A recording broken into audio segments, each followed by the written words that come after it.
Coming up next is Dr. Cornel West live at Jackson State University, featuring Morgan Freeman, Myrlie Evers and Mr. Charles Evers, right here only on Tiger TV, JSU 22, your campus view.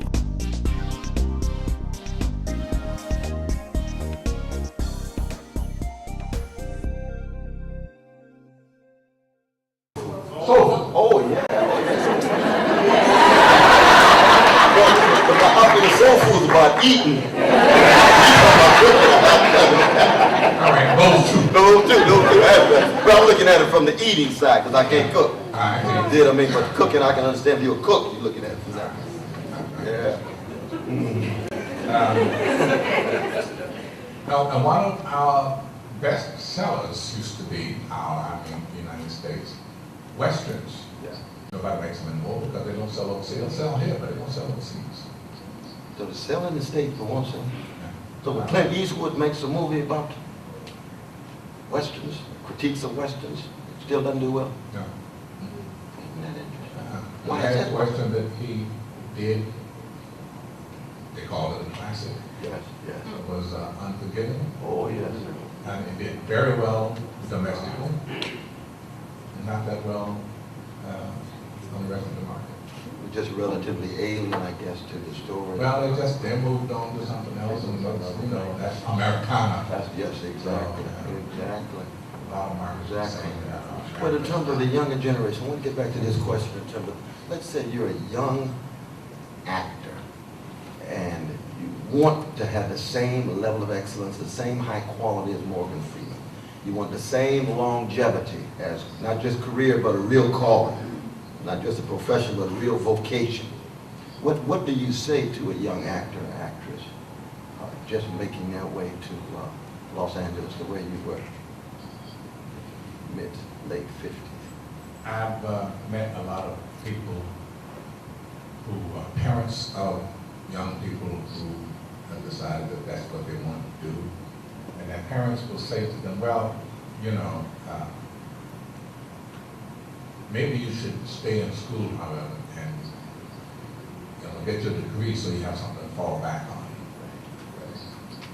And my advice is, you've got something to fall back on, you might as well go straight there because that's where you want to be. But this isn't the kind of life that you can go into and make it like that.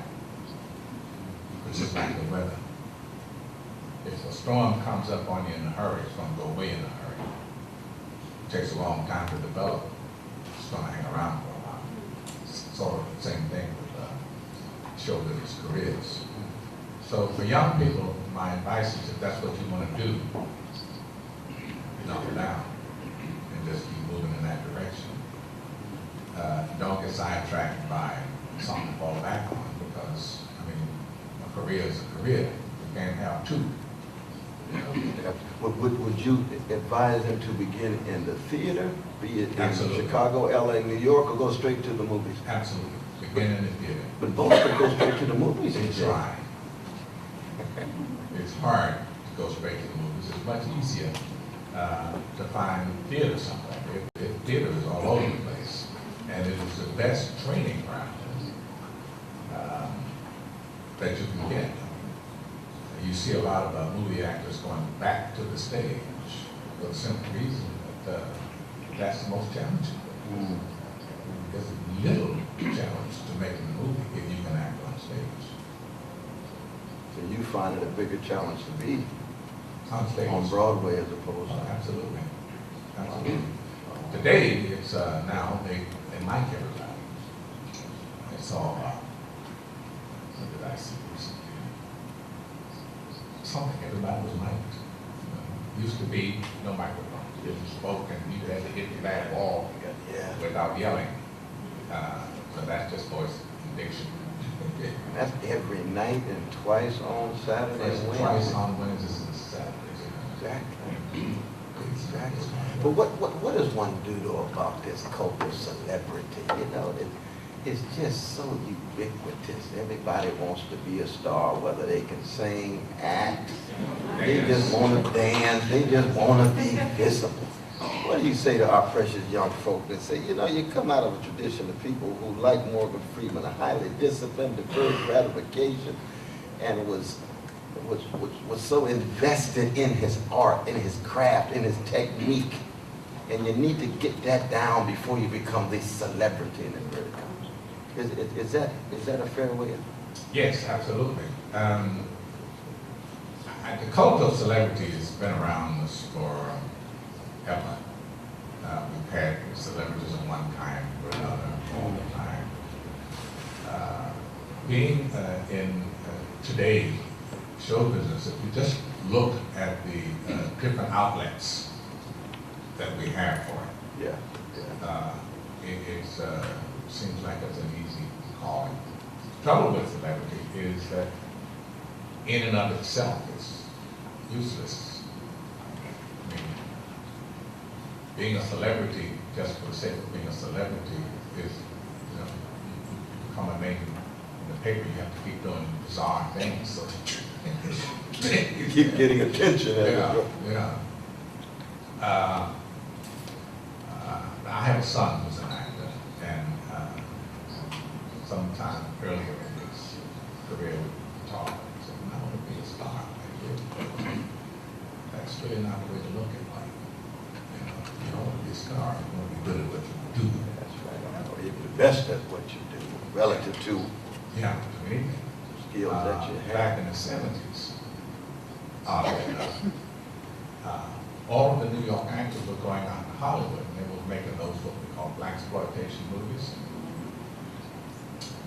And there was very little work left in New York for us. And I said to my agent one day, look, I think I ought to just go on out to LA and get in on some of this work. And he said, I wouldn't do that. When Hollywood wants you, they'll send for you. Pathetic words. So I stayed in New York, worked the best I could, and guess what happened? Hollywood did send for me. And you were prepared. I was prepared. You were ready. I tell you, we've had a chance to run into each other in LA in various settings. And I do not know of anyone who negotiates and navigates the LA context better than Morgan Freeman. He is so down to earth, he's unpretentious, he allows his genius to shine, and he's always so supportive of others, especially the younger generation. So there's a sense in which your example, your life, is an answer to the question of how you deal with the toxic qualities of the culture of celebrity. And that's a beautiful thing, and he is from Mississippi. Let's give our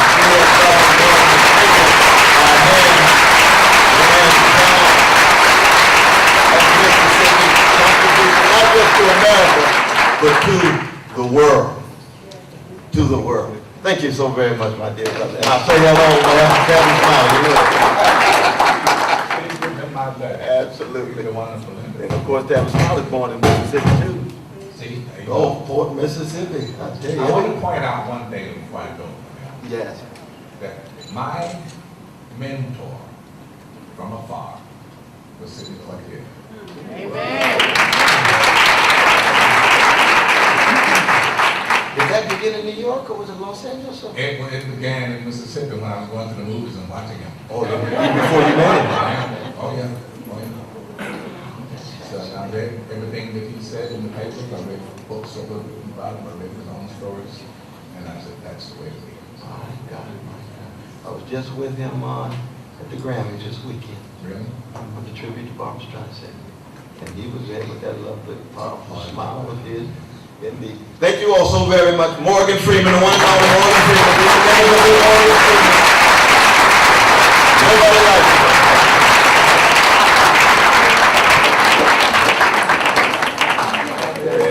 Thank you so much. Once again, ladies and gentlemen, let's have a round of applause for Morgan Freeman, please.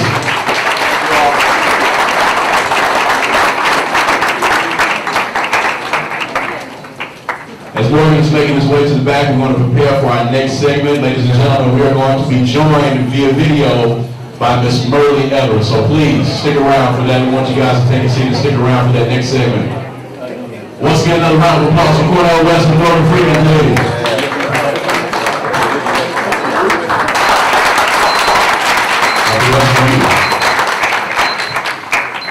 From PRI Public Radio International in Jackson, Mississippi, I'm Cornel West. Hold on. Sorry, Doctor. What's that beeping? Want to start over again? Shut that beeping off before we...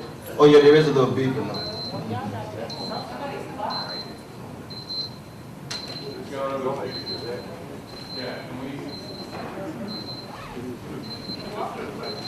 Jackson State University, I want to thank Brother Carl for his leadership. Here I'm joined by a beautiful group of brothers and sisters of all colors here at this esteemed university, cheering us here at the Mississippi E Center. This is a brand new studio for our sister station, WJSU. And of course, later on tonight at the Lee Williams Assembly Center, we are going to have a good time in both dialogue as well as presentation. My dear brother Tavis Smiley is on assignment this week, so I am here by myself in Jackson. I just get all the good time and good stuff here. Coming up later in the program, the legendary actor, artistic genius Morgan Freeman, who will join me. He drove down from his hometown of Charleston, Mississippi, looking forward to that conversation. But first, we're going to push aside our hot stuff and various other sections because we are blessed to have the towering figure, visionary leader, courageous witness bearer, Chairman Myrlie Evers Williams to this program. When it comes to not just activism, but also speaking the truth at the spiritual and political level, she has very, very few rivals or comparisons. We are pleased to have her on this program from Arget Network Studios in New York City.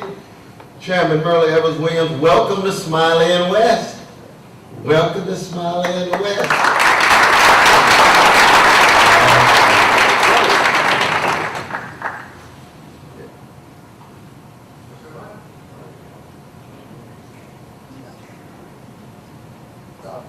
Yes, indeed, indeed. Now, I'm told there might be a possibility that your brother-in-law got a little static. You hear the static coming through? Brother JV, what is that, John? It's a bad static, though. Hold on here. Maybe Hold on. You're, I think that static there coming for you. is it coming from right here? I think so. Hold on. Oh, yeah. Do you hear that? Sorry about this. Sometimes technology gets out of control.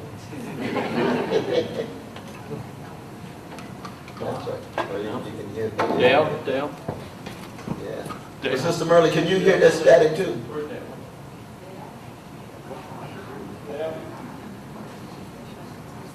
Oh, it disappeared for us.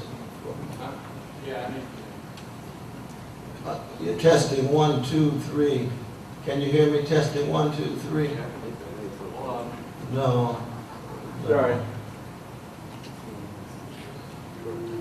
It sounds like they have some spaceships in the Big Apple that has interfered the connection between Okay. desks. You still got Oh, the it's still there though? It's still there? Yeah, it's still there. Yeah. It sounds like water. You know, it's like Sorry. an invasion of the body snatches. Yeah.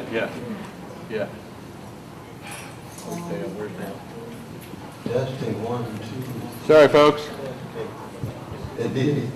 Well, I want to begin though first by just acknowledging that there's a possibility that your brother-in-law, Charles Evers, might be here. Is he actually here?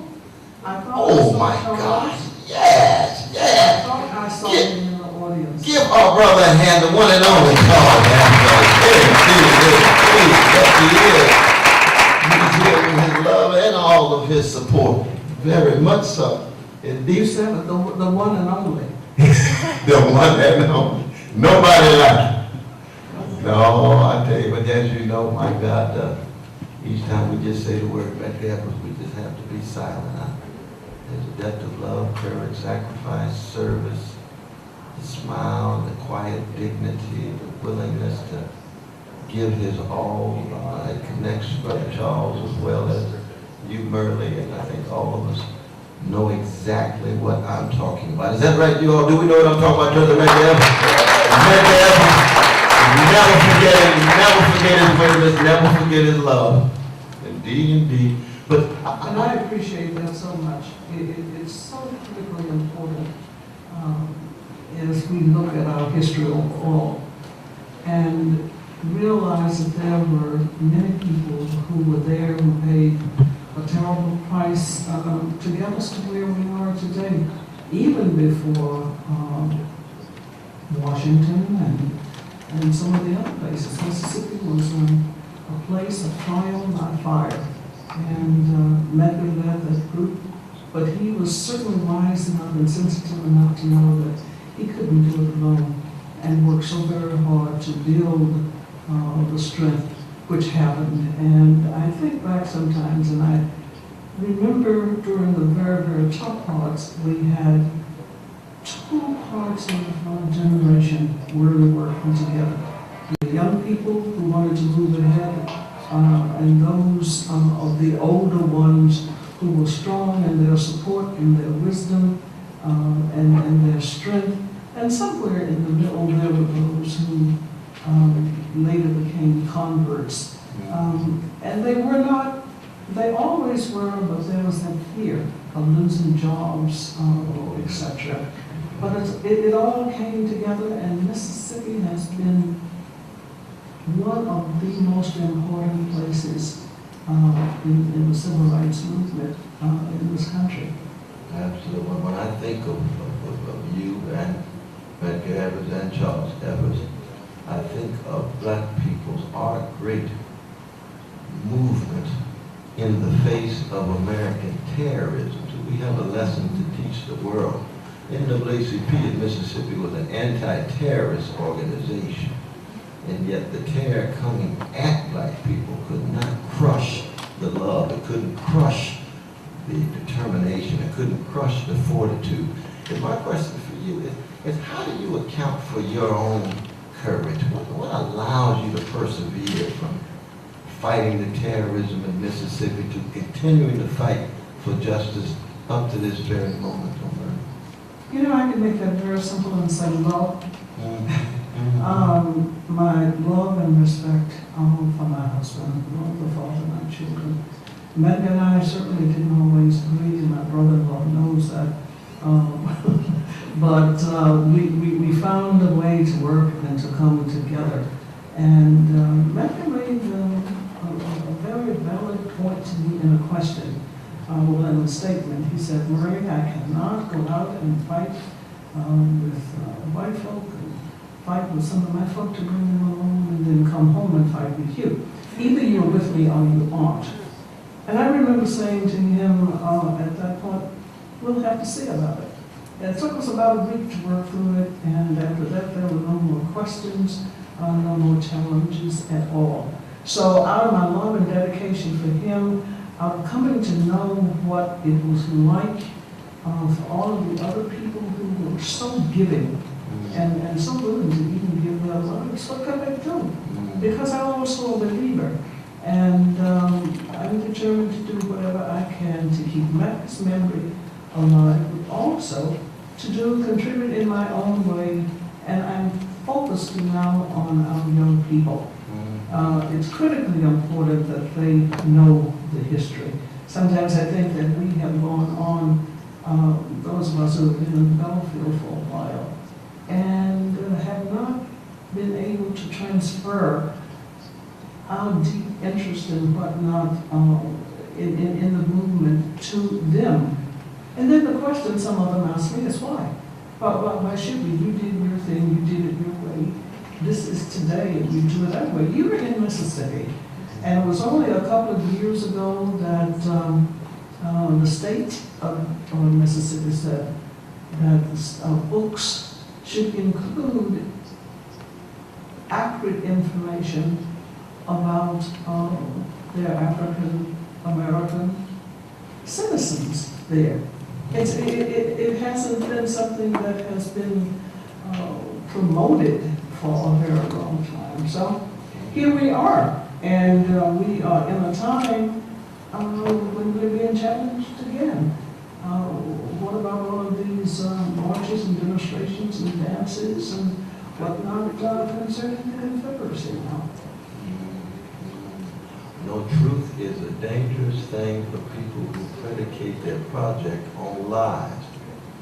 Just like love is a threat when people think that somehow they can make it from womb to tomb, just tied into superficial connection and relation. I think one of the messages that I've heard you give over and over to young people is this sense of having a sense of history and understanding the present as history, so that they in fact have a contribution to make based on the struggles of those who came before. But when you think about you all struggling against Jim Crow, let's call it Jim Crow Senior, because we still got a lot of Jim Crow Junior around. But let's call it you all struggling against Jim Crow Senior. You broke the back of it. Now the Jim Crow Junior takes a lot of different forms. You know about Michelle Alexander's new classic text, The New Jim Crow, having to do with the prison industrial complex, having to do with the war on drugs, feeding into the prison industrial complex, creating a new kind of racial caste linked primarily to young people. But what do you make of that connection of Jim Crow Senior to Jim Crow Junior? Well, it's Jim Crow. Just Jim Crow. It's Jim Crow. Yes.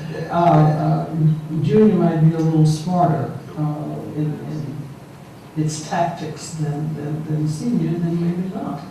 But to me, it points to the fact that we have to find some commonality between the generations, my generation and the younger generations, to see how we can work together. There's kind of a distance there where an older generation does not necessarily want to give up the little control and whatnot we have.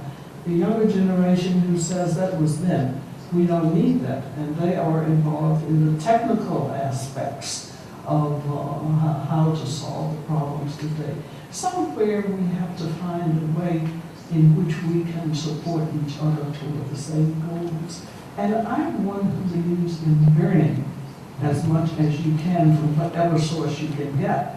Our young people have an awful lot to teach us as well as we have to share with them.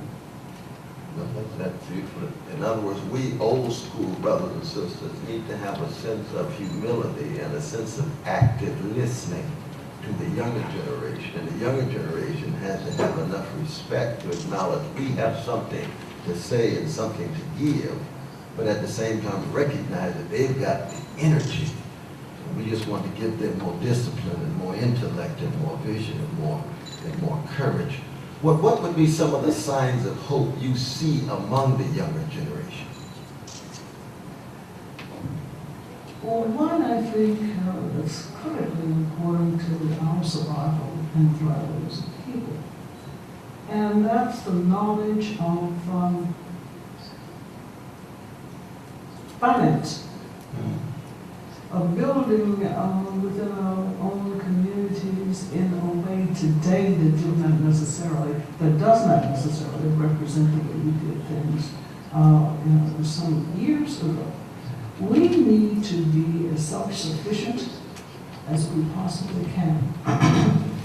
There's no limit to that, really. And it appears to me as though younger generations have a better sense of how to use technological support to communicate, to learn, and to distribute that information amongst us. And I'm very impressed with what I see taking place with magazines now, with conferences that are held that focus on the economic strength that we have and how we should bring it together. You know, you spoke about the lack of African Americans in the media and in movies. Oh, yeah. And my goodness, there's that article that said we are very far and few between with the image and everything that's coming up and that's been. But we forget that there's NAACP Image Awards that's coming up that fills that gap. And I remember as chairman of the board when we were complaining about being left out of the media at that time, I looked at that audience and I said, there are enough of you here who have the money, the power, the knowledge to move us forward in the entertainment industry as well. And we can see that that's happening. You see the tremendous you know, impact. let's not be closed-minded That's right. to how we can do things. Yes, indeed, indeed. And I think, for example, Bob Moses' algebra project in the Lanier High School here in Jackson, another great sign of tremendous hope, tremendous hope. I know that we're going to be losing you in a few minutes, so we're going to take a quick break, and I would like to actually bring up Charles Evers. Is it all right for you to come forward, my brother? What do you say? Yeah, indeed. Give him a hand, give him a hand, give him a hand, give him a hand.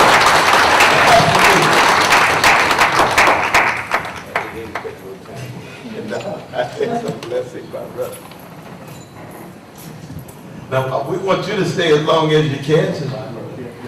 Oh, and Dr. West, I do want to say this, that in 2 years, it will mark the 50th anniversary of Medgar's assassination. And I hope that there will be a number of things developed over a period of time.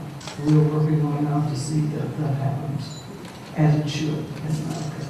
And Brother Tavis Smiley and I will be putting out the word and any service that we can be to you or Brother Charles. If you let us know. You know that? You have it already. Absolutely. I want that help. Thank you. Indeed, indeed. So we shall be coming back for more conversation. And we just want to acknowledge the presence and the wise words of Myrlie Evers Williams. Give her a hand. Thank you so much. Love you so much. Charles Evers himself here in the East Center. Give him a hand. Give him a hand. Yes, indeed.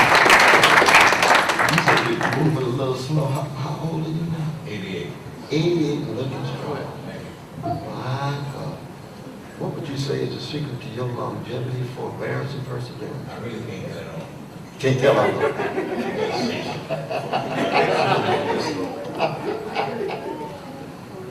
I guess the main thing is I never drank, never smoked, never did stuff, never did any kind of drugs. I always worked hard and tried to make money. But where'd you get your spirit? Well, it's because of the fact that when we came along 67 years ago, there was nothing left for us to do but go out in the backyard, play basketball, and this type of thing out in the backyards. We had nothing to give us, any expertise and any chance to be something. I guess it came from Clark. We didn't have anything. And when you don't have nothing, you try to go get something. And watch the white kids get all the good things that they were having. Our mothers and fathers worked for white folks a little enough. It just made it mean. I mean, Medgar and the rest of us, we're not going to live that life. We don't want our children to live like that. We kept working and kept working and working and fooling white folks, and they used to fool. Oh, we don't fool white folks. Back in the day, we fooled the hell out of them. They thought we were one thing, something ourselves, our fellow persons. That worked into the day. And I guess the spirit of don't have and won't got a lot to do with where we are today. Now, in terms of the major influences in your life, I guess the parents, people in the church, but also historic figures. Who would be some of those figures? First of all, my dad. Your father. My dad gave us all the encouragement in the world to go out and fight. My second one, I guess, naturally was Joe Lewis, who was always knocking white boys. Now we love that. Joe Lewis. And there were others, but I mean, we were the two. But my dad had more influence than anyone else. They always told us, boy, you gotta go and get something. You gotta have something. Don't be afraid of no man. And that's what one thing that I admire. He had no fear. He didn't believe in, and he always said, you're gonna die someday. Just die for something. And this is your father. He's passing that on to you and Medgar and the other. Yes, my dad was the one that did all that to us, and he pushed it. That was one incident I always like to tell this. I was just about 13 years old. And my dad was a contractor. He was a lumber contractor. And my uncle was in the film business. So we were too young to do anything other than sort of be around. And my cousin worked at the sawmill, back when they had a sawmill and cut lumber. And my cousin ran the trimmer. And the trimmer kicked the lumber back sometimes because the blades would get sharp, dull, and it would cut the lumber. This white man, oh, T-Boy, why you keep letting that lumber jump down for? He said, the blade is dull. He walked around, jumping down on. And by the time he said he kicked T-Boy, what? I'm standing there, I was T-Boy, kill that. He said, well, I said, on the radio. Kill that son. And so he said, what did you say? I said, kill you. If you kill me, I'll kill you. I was 13 years old. 13 years old. And he ran, I'm going to go to your dad. And when he got dad, he came out, Jim, you better talk to James Charles. I said, what's wrong? He told me I killed him. I said, no, Dad. He kicked T-Boy. And I told him, kick me, I killed him. And I mean it now. That's go on, boy. That's all it's true. I got on, and Dad said, now, always stand up, but don't be smart at it. 13 years old. And I meant it to this day. Don't kick me, don't touch me. I mean, I think the connection between your courage on the one hand and then the Joe Louis on the other thing Yes. is that the boxing ring was the only space of fairness where the rules were just, where black people could be in that space and we triumph. Right. You step outside that ring, structures of unfairness across the board. You know, he couldn't even Joe Louis couldn't go get drink water out of a public fountain in Mississippi. He couldn't go to the private restroom. He couldn't get in a restaurant. None of those things were available for us. It was wrong. And Medgar and Aaron and Van William, a few more of us, Dr. T.R.M. Howard, and Vernon Damon, a lot of us decided enough is enough. And we've gone and fought Japanese and Germans and had to kill them and have to come in and enjoy our own country. Oh no. We began to change it. We found out one thing. The power is in elected officials. That's where all our problems are. The dirty mayors, the low down there, sheriff and deputy sheriff, and constables and judges. And all they change that way is to get registered and vote our vote in. Of course, you had a chance to work with the legendary Fannie Lou Hamer. Oh, yeah. Just say a word about it. Say a word about it. Fannie was so dedicated, she was too dedicated, because Fannie said, Charles, what do you think about his money? I said, Fannie, we got to have money to eat and sleep. We got to have money to ride. But Charles, it's more than life. I said, Fannie, what can you do with that money? And her thing was that it just wasn't right the way we were treated. I said, Fannie, if we broke, we ain't got nothing. We're going to continue to treat us like this. Let's get some and buy some of them. Buy some of them folks, and then let them stop a lot of them. Because we pay them off and get them out of the way, and then we take what they got. And my Fannie Lou, she was a great person. She loved me to death. And when she was sick in the hospital in Nashville, I'm the one that had to pay her doctor bill. And they brought her home and grabbed me. I'm the one that had to take care of her funeral. She was just one of the greatest women on this earth for freedom for all people. Yeah, she's one of the great freedom fighters of One modern freedom times. Modern. Let's give Fannie Lou Hamer a clap. Wonderful to give Fannie. Wonderful to give Fannie. What do you say to young people these days? Please, young folk, don't let all of the fighting we've done be in vain. Yes. We have made it possible to get where you are today now. You can do anything you want to, but please want to be something. And black folk, stop the hate against each other. Black folk, stop being so divided and so distrustful with each other. Please do that. And let's join the hands. Let me say to you, all you young blacks out there, we join together with your voting power and your economic power. You're going the greatest race on this earth.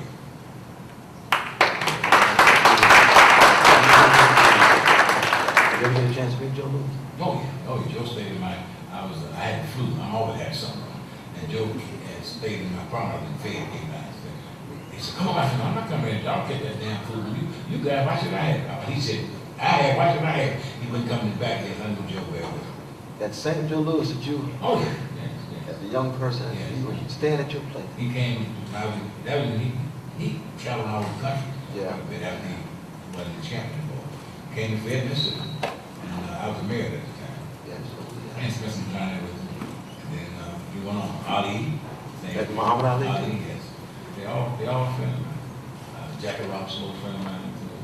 And I remember when Jackie couldn't even, see, racism was terrible in the oldest country. Jackie couldn't even stay in a hotel in St. Louis. And he couldn't stay in a hotel service. And he couldn't stay in a hotel in Chicago. But I happened to be, at that time, just a youngster, working in the hotel as a sort of flunky. You know, he shined his shoes and he sort of brushing white folks down. And we couldn't go on the second floor of the Palmer House in Chicago. Yeah, And Jackie couldn't stay there. Well, but I tell you, We come a long way. This is the one and only Charles Evers. We are so blessed to have him here in Radio Land. You all have access to the best of Mr. Charles Evers.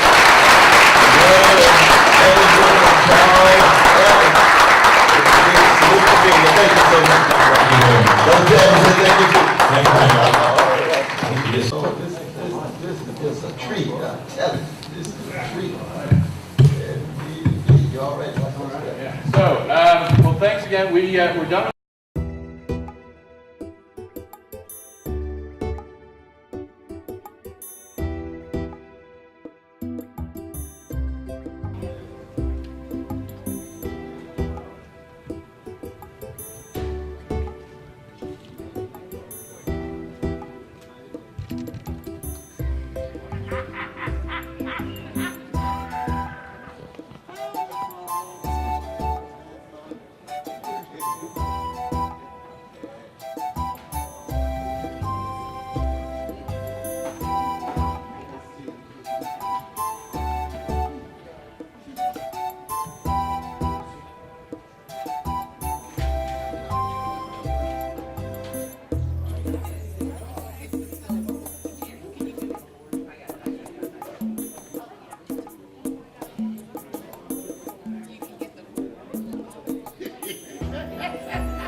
You gotta